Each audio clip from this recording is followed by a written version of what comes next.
Saudações, senhores e senhoras, alunos e alunas. Este é exatamente o segundo capítulo do nosso videolivro de matemática do ensino fundamental, todo ele construído dentro da Base Nacional Comum Curricular. Espero que os senhores aprendam muito com ele, mas já vai se inscrevendo no nosso canal aí para nos ajudar. Quando se inscreverem, clique no sininho para receberem notificações. O like aí embaixo também ajuda muito. Senhores, desejo a todos vocês que tenham bons estudos. Nesse capítulo, a gente vai começar inicialmente a estudar os sólidos geométricos. Nós vamos tratar dentro do assunto da geometria.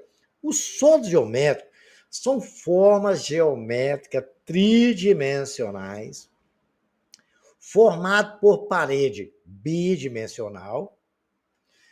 Isso são exatamente sólidos geométricos. Tridimensional, como eu fiz o exemplo para os senhores, tem três lados. Três dimensões, né? E bidimensional tem duas dimensões. Bidimensional, vocês imaginam um retângulo. É lado vezes largura. Agora, você imagina um cubo, tem uma altura. Então, nós temos três dimensões. Dizemos, matematicamente, que essas dimensões estão no eixo x, y e também o z. Muito bem.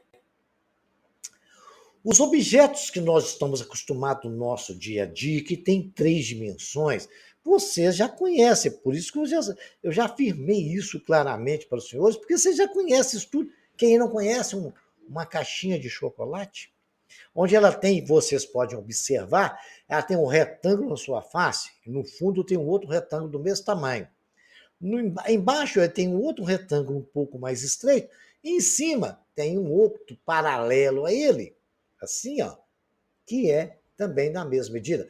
Agora, na frente e atrás, eles têm outro retângulo, onde também tem a mesma medida. Essa é a nossa caixinha de chocolate. A bola de futebol, que é uma esfera, ela é formada por várias circunferências. O cone, ele tem uma base arredondada embaixo, uma superfície de forma triangular em toda essa circunferência, e a gente já conhece aí tranquilamente. Também tem uma caixinha de fósforo, onde ela tem um retângulo embaixo, outro em cima, de frente, no fundo, lateral, direita e esquerda. A latinha de refrigerante, senhores, olha que bacana, formada também por várias circunferências. O globo terrestre tem tantas as formas arredondadas, é uma esfera, como eu disse, parecendo uma bola também. O nosso cubo mágico, que tão conhecido cubo mágico, formado por vários cubinhos, e também nós temos um quadrado na sua base, um outro quadrado em cima, e 6 quadrados que formam completamente esse cubo mágico. A pirâmide, né? Nós temos uma pirâmide com uma base quadrangular e vários triângulos em volta dela. A caixinha de leite, então, com essa vaquinha maravilhosa, também nos dá uma ideia de uma forma tridimensional. Tem três dimensões. Tem largura, comprimento e altura. Vamos falar agora dos poliedros. Os poliedros são sólidos geométricos limitados somente por superfícies planas. Superfície plana, senhores, é aquela superfície que a gente já conhece, planinha, né? Você vê a base ali da pirâmide ali, é um triângulo da primeira, e tem vários triângulos em volta. A outra tem um heptágono, tem 5 lados, né? E as laterais dele são formadas por retângulo. E temos um cubo, como nós vimos, que tem uma face quadrangular, e do outro lado dele também é formado por vários quadrados. Vejamos agora o que não é um poliedro, né? O que não é um poliedro. O não poliedro. O não poliedro são essas figuras onde a base dela é uma base circular, né? Não é uma superfície curva. Pode não ser um círculo também não, tá? Pode ser diferente de um círculo, uma coisa toda deformada, mas cheia de curva. Se a base é curva, ele não é um poliedro. Poliedro tem que ser superfície plana. Nós temos o exemplo, o cone, né, não é um poliedro porque tem uma superfície, a base dele é redonda. O próprio cilindro tem duas bases e a sua superfície arredondada, a própria circunferência. essa quarta figura que vocês estão vendo aí era chamada de tronco do cone. Vocês imaginam pegar uma faca e esfatiar aquele cone ali. Aquela parte que vai sobrar chama tronco do cone. E esse tronco do cone ele tem uma superfície arredondada em cima e tem outra embaixo também. Então ele não é um poliedro. Bacana? Entendido essa formação dessas figuras, a gente vai ver a classificação agora de prisma e de pirâmide. Os prismas são poliedros em que as bases são geometricamente iguais. Correto? Os prismas são poliedros em que suas bases são praticamente iguais e paralelas. As suas faces laterais são paralelogramos, quadrados ou retângulos. Então, ele tem duas bases. A de cima e de baixo, um cilindro, por exemplo. Né? E são paralelas e iguais. E é formado por paralelogramos, quadrados ou retângulos em volta dele. Muito bem. Vamos ver um exemplo melhor disso aí, para a gente ter um entendimento bem bacana. Vejamos aqui, olha. Olha esse prisma aí. Base dele é um triângulo. Ele tem 3 triângulos em volta dele. O outro tem uma base de retângulo. Ele tem um retângulo em base e tem 4 triângulos em volta dele, formando o vértice do prisma lá. Temos um com base pentagonal, que tem um pentágono na sua base. Os polígonos são linhas fechadas formadas apenas por segmentos de reta que não se cruzam. Não se vão se cruzar, não. E a não ser na sua extremidade. Essa extremidade aqui, 2 segmentos de reta que se tocam aqui na extremidade. Isso que eu quis dizer aí. Esses segmentos de reta dos polígonos são chamados de lado.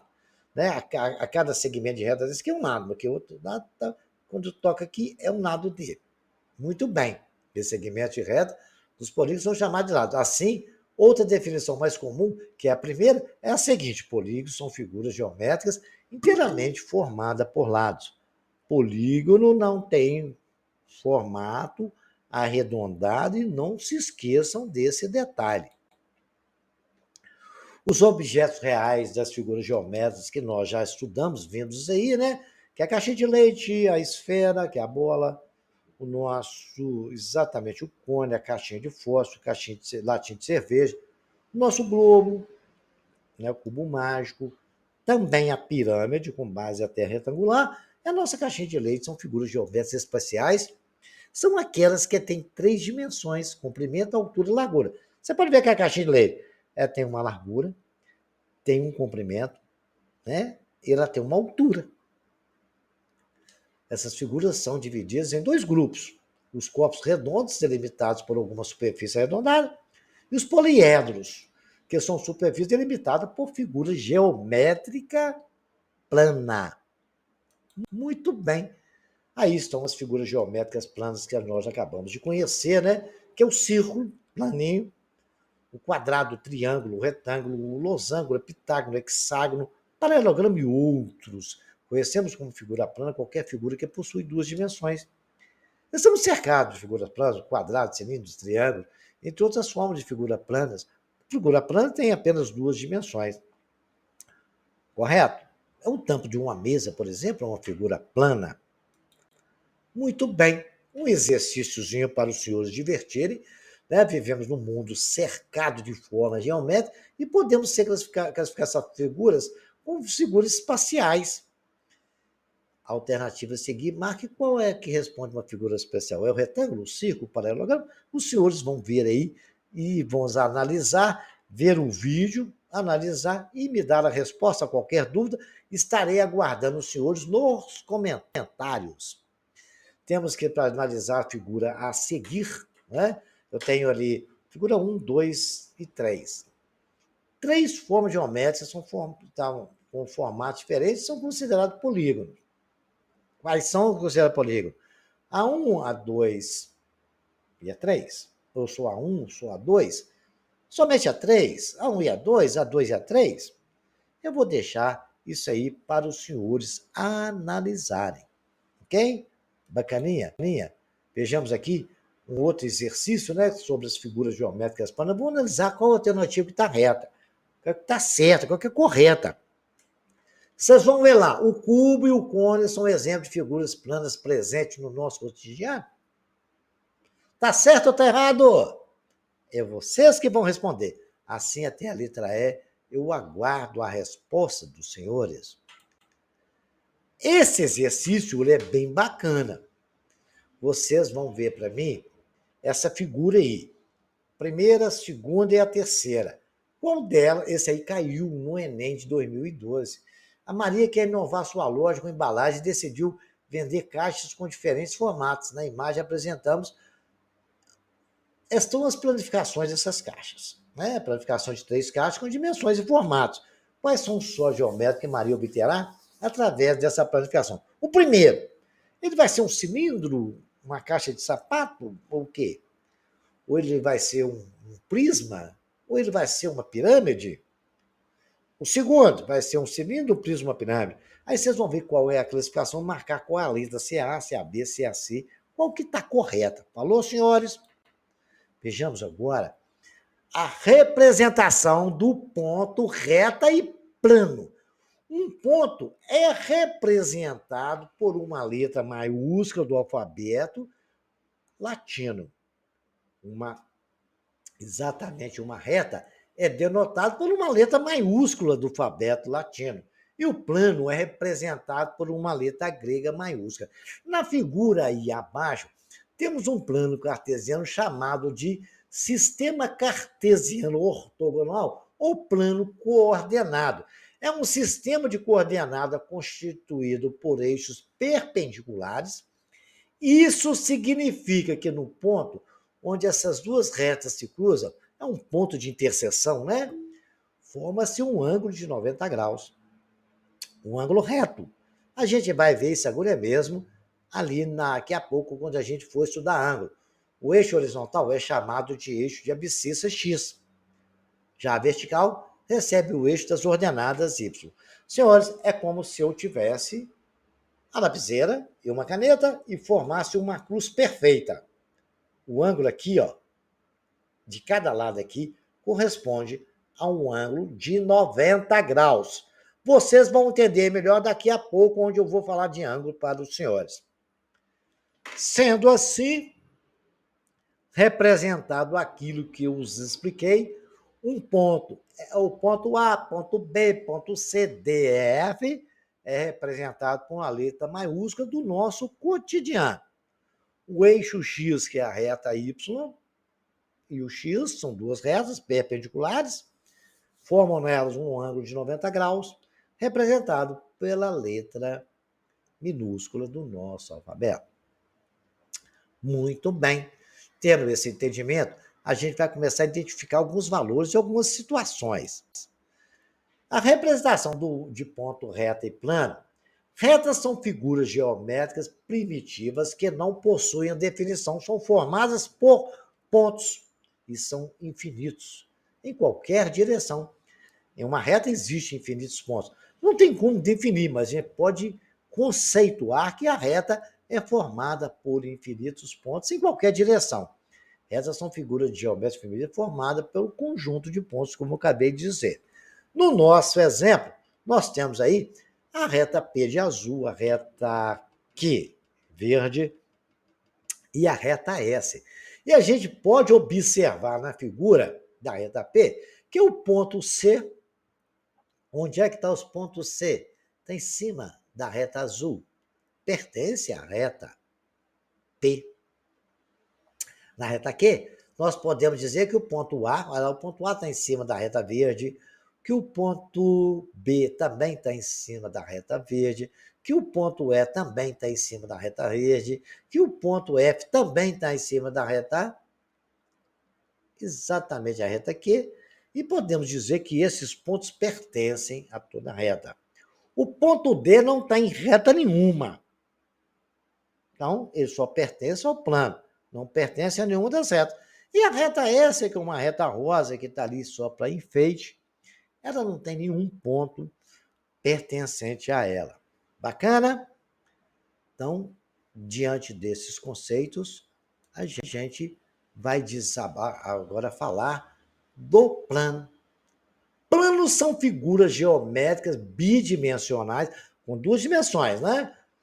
formadas pela reunião de infinitas retas. Um plano é formado pela reunião de infinitas retas, perpendiculares a uma reta dada.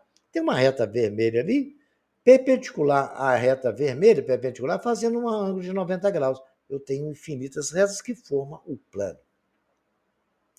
dispostas lado a lado. Essa figura é considerada na geometria como um conceito primitivo. Isso acontece porque, na realidade, senhor, não existe uma definição para ponto reto e plano. Existem conceitos, tá bacana?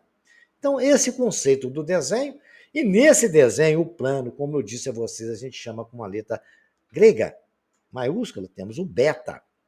Pode ser alfa, gama, fi, pi. Pi não usamos muito porque a gente tem uma classificação de 3,1467, aí vai até o infinito, que é um número irracional. Mas diante dessa circunstância, desse plano beta, que é o que nós estamos trabalhando, nós podemos afirmar com toda a convicção que o ponto BCDE pertence ao plano beta. A reta G, a reta azul, passa no ponto beta. Ponto G e FA não pertence ao plano beta. O desenho já nos mostra claramente isto. Agora, a gente vai ver a representação de retas. Retas concorrentes são retas que têm um ponto comum. Por exemplo, eu tenho essa lapiseira representando uma reta. Eu tenho essa caneta representando outra reta. Senhores, se eu cruzar, fazer um X com as duas, existe um ponto ali que elas são comuns entre as duas. É exatamente onde elas se cruzam. E essas duas retas são concorrentes. As retas são paralelas. Reta paralela ou reta reversa. É a mesma coisa. Geralmente é mais usado paralelo. Quando uma está do lado da outra e elas nunca vão se cruzar. Certo? Nunca vão se cruzar. Uma está sempre do lado do outro, chama paralelismo. Ó. Estão bem do lado da outra, mas nunca vão se cruzar. Pode ir para o infinito, tanto para a direita como para a esquerda, elas nunca vão ter um ponto comum. Temos as retas coincidentes, que são retas coincidentes. Imagina que a caneta uma reta, o lapiseiro da reta. Eu coloco uma em cima da outra. Essas retas são coincidentes. E agora o que é que acontece com isso? Elas são iguais, são iguaizinhas, porque elas, todos os pontos delas são iguais, pertencem à mesma reta. E temos a reta perpendicular, como já vimos na formação de eixos das abscissas e ordenadas, que exatamente é quando a gente faz uma cruz perfeita e entre elas aqui forma-se um ângulo de 90 graus. Perpendicularismo é isto. Bacana. E vamos agora a ver a representação do ponto reto e plano. O que acontece? O que são vértices? Nós temos um cubo, que é uma figura comum entre nós todos, né? E os vértices são aqueles pontos de encontro. É igual eu já expliquei para os senhores. Eu tenho a ponta dessa lapiseira, com a ponta da caneta. Cada uma é um vértice daquele ali. Quando encontra um ponto com o outro, a gente chama de vértice. É o ponto de encontro. Ali no ponto da lapiseira da caneta eu chamo de vértice. E a aresta é cada ladinho daquele. O encontro de duas arestas a gente chama de vértice. Ali nós temos um cubo com infinidade, com uma quantidade de vértices, né? Cada lado dele tem 4 vértices. E cada lado plano, né? Bidimensional, formando com 6 lados uma figura tridimensional. Está aí no plano a marcação do vértice, dos 4 vértices de cada lado desta figura. Já conhecemos o que é vértice, o que é ponto, o que é reta, plano. Então agora a gente vai começar a fazer exercício. A gente vai ver aí, ó, exatamente que no ponto plano, as notações elementares, escreva a ideia que nos dá cada situação descrita abaixo. A marca da ponta do grafite. Pega um grafite e bate no caderno aí, lapiseira. O que deu ali? O que formou? Um fio esticado. Peguei um fio, estiquei, né? A superfície dessa mesa que vocês estão sentados nela, né? Um piso da quadra de basquete. Imagina a quadra de basquete lá fora. E o que o piso dela, ideia que dá para vocês? As estrelas no céu, desenhe e nomeie cada conceito representando a seguir. Letra A, o ponto. F, desenhar a reta X, plano alfa, segmento da reta SP, segmento, a semirreta ao P, o plano beta. Isso tudo dentro dos conceitos que nós já estudamos. Agora, senhores, mais um exercício bacana. Os senhores vão escrever para mim o que é falso e o que é verdadeiro diante dessas todas essas circunstâncias. Aí vocês vão me definir. As faces laterais do prisma triangular são triângulos? Falso ou verdadeiro? O cone é um prisma? Falso ou verdadeiro? Então vocês vão me falar, tá bom? Qual que é a definição de prisma, senhores? Agora vamos relacionar os polígonos de acordo com o número de lados. O triângulo tem quantos lados? Tem 10, 12, 8, 5, 17? Vamos ver e associar lá para mim. Então, os senhores vão aí analisando, o triângulo tem quantos lados? Vocês vão a 5, 6, 7, coloca onde tiver, o que vocês acharem melhor, né? E também nós temos outro exercício bem bacana, é onde a gente vai classificar as retas relativas às posições dela. A reta RT, elas são o quê? Concorrentes ou paralelas? A RS, aí vocês vão escrever o que elas são. Qualquer dúvida, estarei à disposição dos senhores nos comentários. Bacana? Vejamos agora. A gente vai considerar o estudo agora da semirreta, segmento de reta e ângulo. Considere esta uma representação de uma reta R num plano beta e que passa por um ponto O qualquer. Então temos a reta R, traçamos a reta R e ali no meio da reta a gente marcou um ponto O. Num plano beta, chamei esse quadrado de plano beta. Cada uma das partes dessa reta de verde e azul, ambas incluindo o ponto, é uma semirreta. Quando nós temos desenho, a reta verde eu separei e no outro desenho eu separei a azul. Elas estão sempre na mesma reta. A reta ali é a R.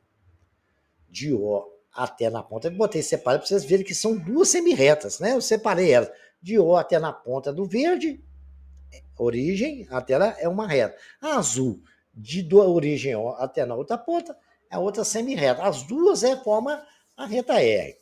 Eu só separei as semirretas para que os senhores tenham um bom entendimento. Muito bem. Analisando isso aí, a gente viu que temos duas semirretas, né? Dessa reta de verde e a reta semirreta azul, partindo com a mesma origem. Legal? Bacana? Muito bem. Aí agora, senhores, a gente viu isso, a gente agora a cetona está nos mostrando. A semirreta verde e azul são semirretas opostas. O ponto O, que é a origem da semirreta verde, é também a origem da semirreta azul. Está muito claro isso no desenho. A cetona está nos mostrando ali, ó. Efeito especial para a aula de vocês. Em uma reta, um ponto determina duas semirretas opostas. E esse ponto é a origem de ambas as semirretas. A partir desse conceito que a gente vai ter um entendimento de ângulo, mas primeiro a gente vai continuar entendendo essa questão de plano. Muito bem.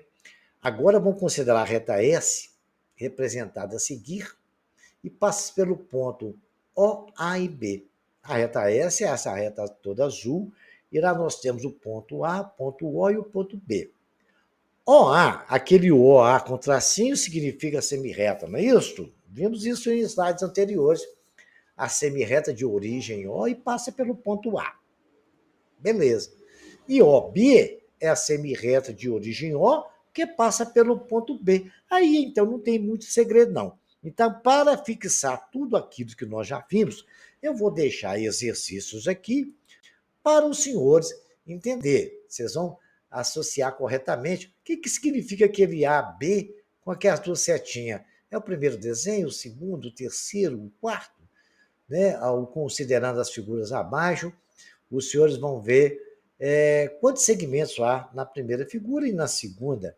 Né? Deu o significado das notações escrevendo como se lê.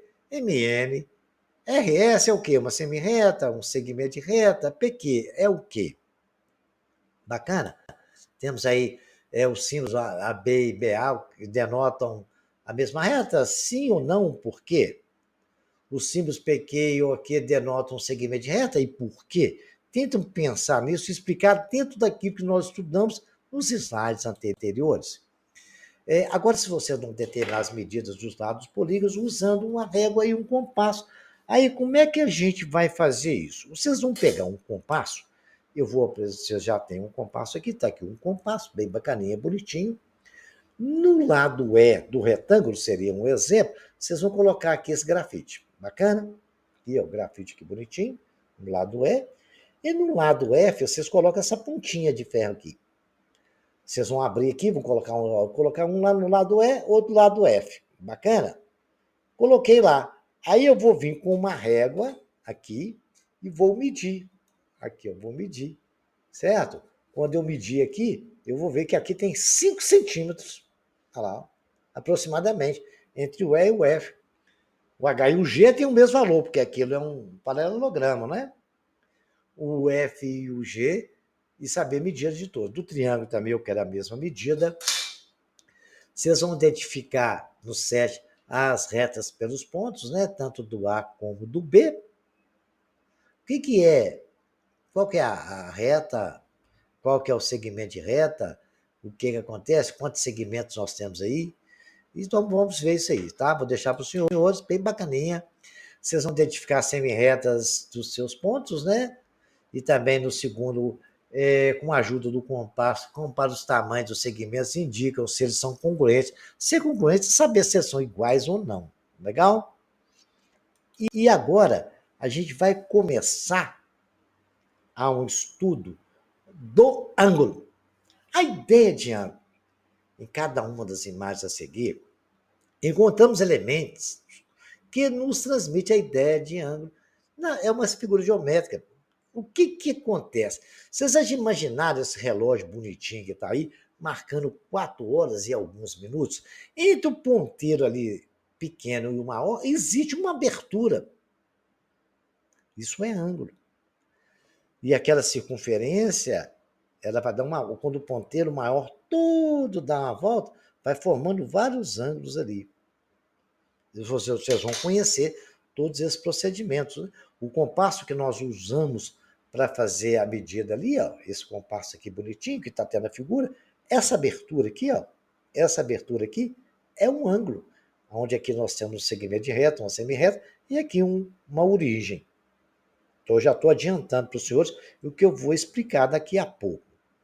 Vendo isso, vocês vão compreender melhor o que é um ângulo. Está aqui o compasso, está na mesma posição do desenho. Nós vamos analisar a figura formada OA. Vocês imaginam esse lado aqui sendo o OA. Né? Vou apresentar com a lapiseira para minha mão não atrapalhar os senhores. OA. E aqui eu tenho O é aqui, ó, no azul aqui, OB. Aqui no azul, nesse pontinho aqui, a gente é chamado de origem. A semi-reta OA e a B também têm a mesma origem. Tanto o A como o B partem da mesma origem. Essa abertura que forma aqui, a gente chama de reta. Esse é o ângulo formado por todos os pontos da semi-reta OA e OB. E essa abertura é chamada de ângulo. E esse ângulo tem uma medida, né? A gente pode ver isso de duas formas diferentes. Como é que a gente vê isso? Dizemos que O é o vértice do ângulo AOB, aquele O que tem um chapeuzinho no meio é para nos mostrar que aquele O é a origem daquele ângulo AOB. E a semirreta OA e OB são lados do ângulo AOB. Confira a seguir alguns exemplos de ângulo. O ângulo ali CDF. É a mesma coisa de FDC. E a origem sempre é D. É aquela origem chamada de vértice. Você lembra o vértice que nós tivemos lá no losango? Aí nós tínhamos um vértice assim no nosso losango, não, perdão, no nosso dado cubo mágico, né? A gente tinha um ponto encontrando com o outro, chamado de vértice. E entre esse vértice tem uma abertura, né? Do triângulo tem uma abertura menor, no nosso cubo tem uma abertura de 90 graus. Essa é a abertura dos vértices. Por isso que lá na origem é chamada de vértice.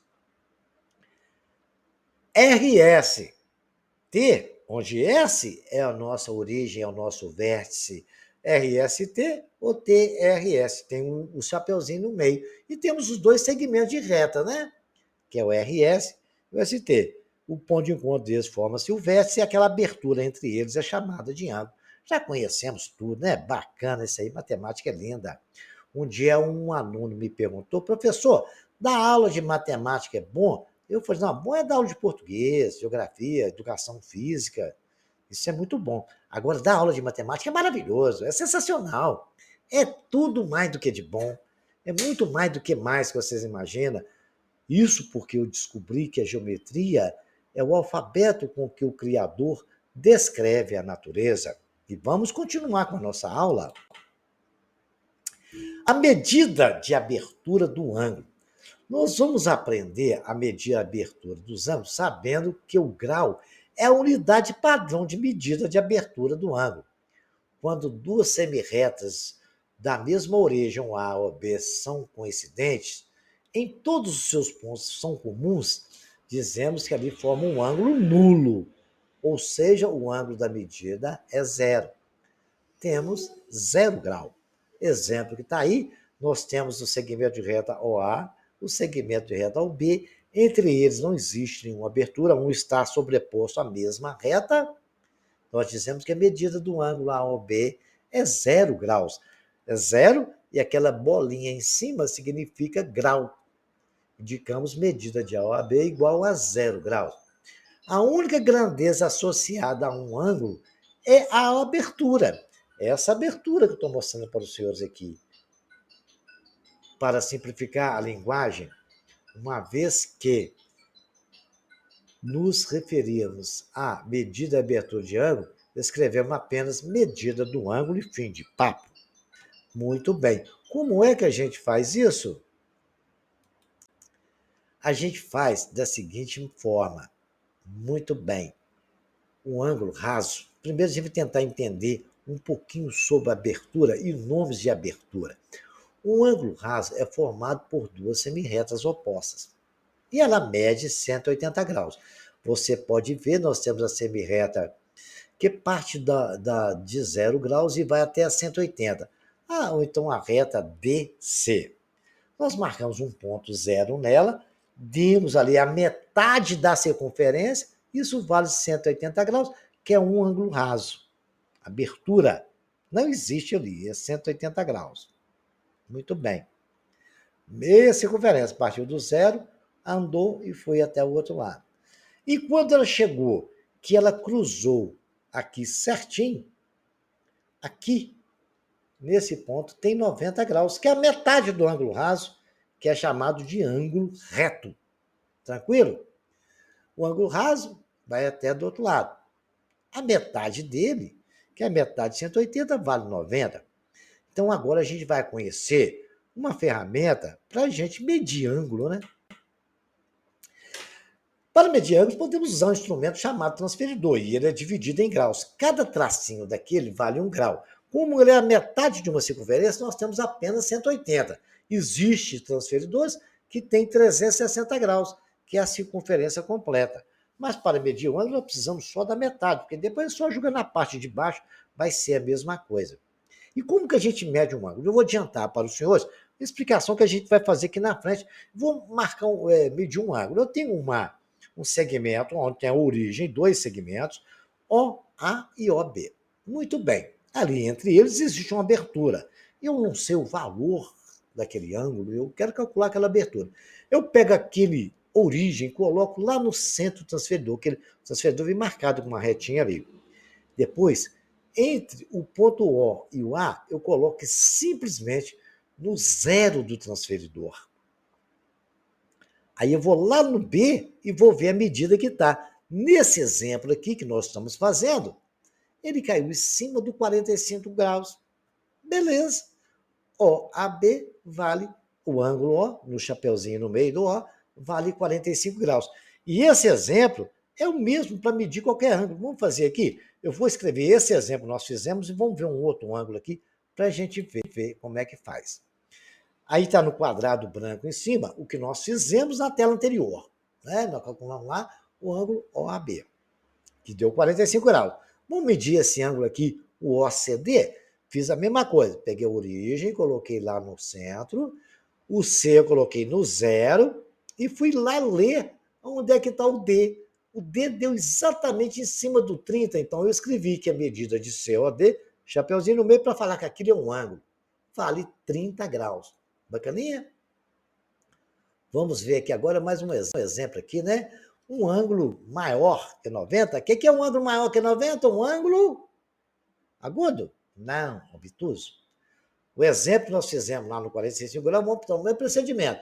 Nós vamos colocar o segmento O, a origem O, porque tem o OPQ, lá no centro. O P, nós vamos colocar no zero. Vamos ler lá no transferidor quanto é que está lá. 150 mais 1, 2, 3, 4, 5, 170, 155 graus. A medida do ângulo P, ok? Vale 155 graus.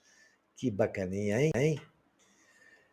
O ângulo reto, como eu ensinei a vocês, é aquele que tem 90 graus. Eu medi ali no transferidor para os senhores. Coloquei o OS em cima do eixo e depois vi quantos graus deu ali para baixo. Ali entre aquela abertura vale 90 graus, chamado de ângulo reto. E o ângulo raso, que nós vimos também em tela anterior, vale 180 graus e ele é metade de uma circunferência. Lembrando, senhores, que os ângulos totais de uma circunferência são 360 graus. A construção de um ângulo é um procedimento similar àquele que nós vimos para calcular a medida. Então, após que nós aprendemos a medida, nós vamos usar o transferidor para construir um ângulo. Como, por exemplo, acompanhar a construção de um ângulo que mede utilizando um transferidor. Muito bem. Passo a passo, a gente vai traçar uma semirreta OA. Semirreta OA, está aí. Eu quero exatamente fazer para vocês exatamente ver o OA. Eu vou colocar em cima do transferidor. Aí eu quero marcar um ângulo. De quantos graus aí? Vamos escolher quantos graus os senhores querem marcar? Eu coloquei a semirreta lá, OA, marquei ele, pus uma reta no papel, eu quero construir um ângulo de 30 graus, 60 graus, 60 graus. A semirreta está lá, OA, vocês demoraram a escolher, eu escolhi para os senhores, né? Semirreta está lá, OA. Aí a gente vai colocar aqui agora, é exatamente isso aí. Nós vamos escrever, colocou em cima da semirreta, e eu vou querer um ângulo de 60 graus, eu vou lá onde o dedinho está batendo e vou marcar um pontinho ali no 60. Vou tirar o transferidor, né? Tiro o transferidor fora e risco a reta OB. Aí está desenhado o meu ângulo de 60 graus. Tranquilo? Bom, vocês já estão sabendo de tudo, né? Maravilhosamente sabendo de tudo. Mais algumas informações para encerrar, né? O ângulo agudo e o ângulo obtuso. Classificando o ângulo agudo, é a medida do ângulo maior que 90 graus. E menor que 90 é chamado, menor é 1/4 de volta. Então, classificando o ângulo agudo, quando a medida do ângulo é maior do que 90 graus e menor que 90. Ângulo agudo e obtuso. Bacana? Então, vocês têm que estar bem cientes disso e observar dentro. Quanto que é maior? Quanto que é menor que 90? É obtuso ou é agudo? Bacana? E agora a gente vai ver, aí ó, temos um ângulo obtuso quando a medida é maior que 90. Olha, vocês podem ver, passou de 90 e foi dar um ângulo de 140 graus, é um ângulo obtuso, uma coisa muito simples, né? Agora, vocês vão classificar esse ângulo para mim, o que ele é, se é obtuso, reto, agudo, o que ele for, tá bom? E agora vocês vão ver para mim, para encerrar, ali eu tenho um ângulo entre A e P e V, LV e LAR. Vocês vão medir esses ângulos e vão ver para mim se 3 vezes o ângulo A mais 2 vezes o ângulo B, menos o ângulo L, vale 100 graus. Fazer todas essas contas e ver qual que está certo e qual que está errado aí. Correto, senhores? Espero que os senhores tenham aprendido, que gostem dos nossos videolivros, que aprendam. Qualquer dúvida, estarei à disposição dos senhores. nos comentários.